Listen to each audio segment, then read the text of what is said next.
Welcome to the deep dive. Look, you're here because you want to get straight to the important stuff, right? Skip getting lost in the weeds. Exactly. So today, we're basically handing you the keys. We're unlocking decades of research that have really shaped how we think about learning and teaching. Think of it as your shortcut, a way to grasp the really influential ideas in educational psychology over the past, well, few decades. We've dug into this massive review article, just came out in Educational Psychology Review. Yeah, it's called Identifying the Most Cited Articles and Authors in Educational Psychology Journals from 1988 to 2023. So rather than you spending ages wading through journals, We're bringing you the essence, the stuff that's really made waves. and the focus here, which is crucial, is on citations. Not just who published a lot, but whose work got referenced again and again by other researchers. Right, and why does that matter? Well, in academia, getting cited consistently means your ideas are, foundational, people are building on them. It's a big deal. And this review, it fills a real gap. The last time anyone took this kind of broad look was way back in 1990, covering 66 to 88. So much has happened since then. Absolutely. And the scope this time. Wow. It's huge. They didn't just glance at a couple of journals. This was 12 leading educational psychology journals analyzed over 36 years. 36 years. That's some serious data. It gives a really solid long-term view of how the field's changed and what ideas have stuck around. So our mission today, basically, is to pull out the biggest insights for you, highlight the research with the most ripple effect, the key thinkers, essentially giving you that shortcut to understanding the field now. Okay, so let's unpack this. Let's start with the absolute heavyweight champion, the single most cited article in educational psychology between 1988 and 2023. Any guesses? Well, the review nails it down. It's Intrinsic and Extrinsic Motivations, Classic Definitions and New Directions. Ryan and Deci, published in Contemporary Educational Psychology, year 2000. And the number of citations is pretty staggering. It really is. Over 9,000 times. 9,000. Yeah. And get this, to really show the impact, the review points out it has more than double the citations of the second place article. More than double. Wow. What was the second one? That was Motivational and Self-Regulated Learning Components of Classroom Academic Performance. Pintrich and Groot, 1990. That one was in the Journal of Educational Psychology. Okay, so Ryan and Deci in Contemporary Educational Psychology, Pintrich and Groot in Journal of Educational Psychology. But that gap, more than double citations for Ryan and Deci, that really hammers home how influential their work on motivation has been. It's clearly a cornerstone, isn't it? Something researchers just keep returning to. What do you think makes it so influential? Why that massive gap?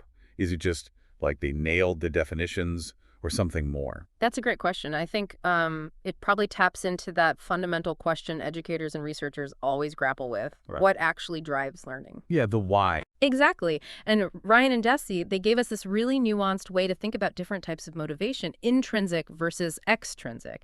And that distinction turns out to be incredibly useful. Useful how? For teachers, for researchers. For both, really. Understanding that difference helps design learning environments that foster, deeper engagement, long-term learning, not just cramming for a test. It moves beyond just rewards and punishments. That makes total sense. So listener, takeaway number one. If you want to get the core of educational psychology research for the last few decades, you have to understand motivation. And Ryan and Deci's work is ground zero. Absolutely central. It's not just some passing fad. The citation numbers prove its staying power. And it wasn't just that one article, was it? The review found a broader theme. That's right. It connects to a bigger picture. Motivation wasn't just the topic of the #1 paper. The review found that the majority of the top 30 most cited articles tackled motivation in some way. The majority of the top 30. Yeah, including 4 out of the top 5. Okay, so that really underlines its importance. It begs the question, though. Why such an intense, sustained focus on motivation over other topics? Well, it probably reflects how fundamental it is, right? Understanding what makes students want to learn, what keeps them going when things get tough. Yeah, what makes them persist? Exactly. Those are the million-dollar questions for anyone in education, from the classroom teacher right up to the policymaker. Makes sense. Okay, so we've got the key article and the key theme. What about the people? The review also looked at the most influential authors based on total citations for all their work. It did. And it gives us a list of the heavy hitters whose collective work has had the biggest impact over this period. So who are the top names? According to this analysis, the top 5, based on citations, are John Sweller. Ah, cognitive load theory, right? That's him. Then Richard E. Mayer. Multimedia learning? Yep. Fred Payas often collaborates with Sweller. Richard M. Ryan, one half of the motivation duo we just discussed. Of course. And Reinhard Pickren, known for work on emotions in education. Those are definitely significant names in the field. But the review mentioned something interesting, that some names on the highly cited list were kind of new to these rankings. Yes, and that's a really key insight. Several authors in the top 30 here hadn't necessarily topped earlier lists that just looked at, say, the sheer number of papers published. So it's not just about being prolific then. Exactly. It suggests a shift or maybe a clarification in how we think about influence. It's showing that having your work used and built upon by others, which is what citations measure, is a critical indicator of impact. Maybe even more so than just publishing volume. So high citations mean your ideas have really spread. They've been tested, applied, debated.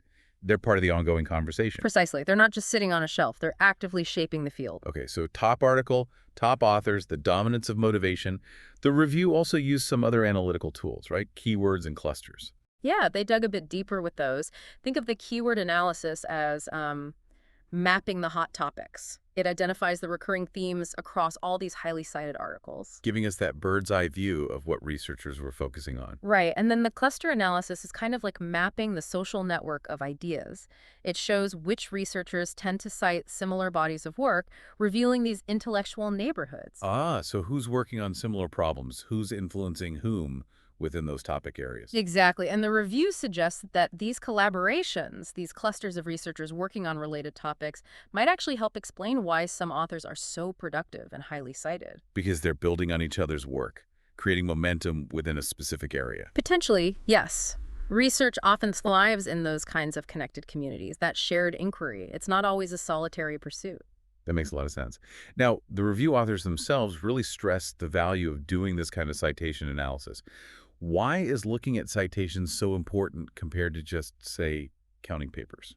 Well, it goes back to what we're trying to give you, the listener, a clear path to the most impactful stuff. The review argues that citation counts give a crucial perspective. A different perspective than just publication counts. Totally. Someone could publish tons of papers, but if nobody really reads them or uses them, well, what's the actual influence? Citation analysis helps pinpoint the work that has genuinely shaped the field's direction. It separates the signal from the noise, in a way, identifies the ideas that really took root. Well put. It shows what resonated and drove progress.